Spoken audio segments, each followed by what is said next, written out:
बिस्मिल्लाहिर्रहमानिर्रहीम। उम्र तमत्तु और उम्र मुफरदा के वाजिबात में से तीसरा वाजिब अमल वो है नमाज तवाफ़। आयतुल उज़्मा से सिस्तानी फरमाते हैं कि नमाज तवाफ़ ये 2 रकत नमाज है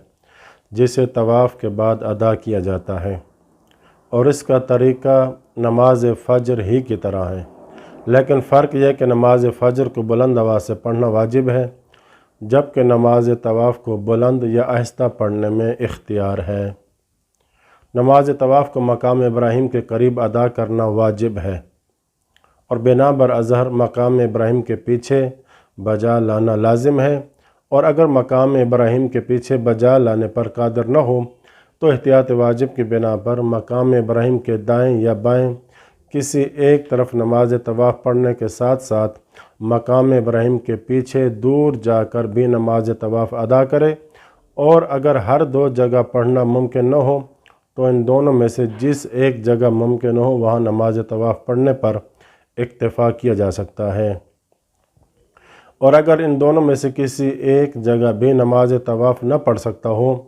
तो मस्जिदुल हराम में जहाँ चाहे पढ़े, लेकिन एहतियात मुस्तहब की बिना पर उसे चाहिए कि मकाम इब्राहीम के करीब से करीब तर जगह की रियायत करते हुए जहाँ हो सके पढ़े, और अगर बाद अज़ां उसे मकाम इब्राहीम के करीब दोबारा नमाज तवाफ़ पढ़ने का मौका मिल जाए तो बिना बर एहतियात मुस्तहब उसे चाहिए कि साई का वक्त तंग हो जाने तक के वक्त के दौरान दोबारा नमाज तवाफ़ पढ़ ले। ये हुक्म वाजिब तवाफ़ की नमाज तवाफ़ का है,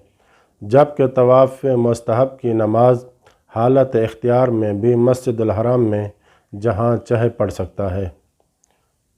आयतुल सिस्तानी फरमाते हैं कि एहतियात लाज़िम की बिना पर तवाफ़ के बाद नमाज तवाफ़ पढ़ने में जल्दी करें, इस माना के साथ कि तवाफ़ और नमाज तवाफ़ के दरमियान उर्फ़ में फ़ासला शुमार न हो। सवाल यह है कि हालत इख्तियार और इज़्तिरार में मुकल्लफ़ के लिए तवाफ़ और नमाज तवाफ़ में कितना फ़ासला डालना सही है, और हालत इज़्तिरार की क्या हदूद हैं, यानी कब कोई शख्स मुज़तर और मजबूर शुमार होगा। जवाब में आयतुल्लाह सिस्तानी फरमाते हैं, हालत इख्तियार में आराम या नमाज की बेहतर जगह तलाश करने के लिए 10 मिनट तक का थोड़ा सा फ़ासला माफ़ है, जबकि हालत इज़्तिरार में फ़ासला जितना तूलानी हो माफ़ है, और इज़्तिरार का मेयार उर्फ़ है कि उर्फ़ आम में उसे मुज़तर कहा जाए, जैसा कि वो शख्स जिसको तजदीद वज़ू की ज़रूरत हो, मसलन मुस्तहाज़ा और दाइमुल हदस जैसे पेशाब पखाने का मरीज़ जिसे बार बार पेशाब पखाना की हाजत हो, और वो शख्स जिसे मकाम इब्राहीम के पीछे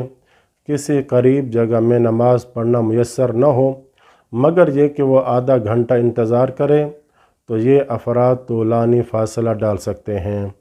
और यही हुक्म दीगर मवारिद इज़्तिरार में भी होगा। आखिरी बात यह कि जो शख्स जानबूझकर हुक्म को जानते हुए नमाज तवाफ़ तर्क करे तो एहतियात वाजिब की बिना पर उसका हज बातिल है। वसल्लल्लाहु अला मुहम्मद व अहले बैतिही त्वाहिरीन।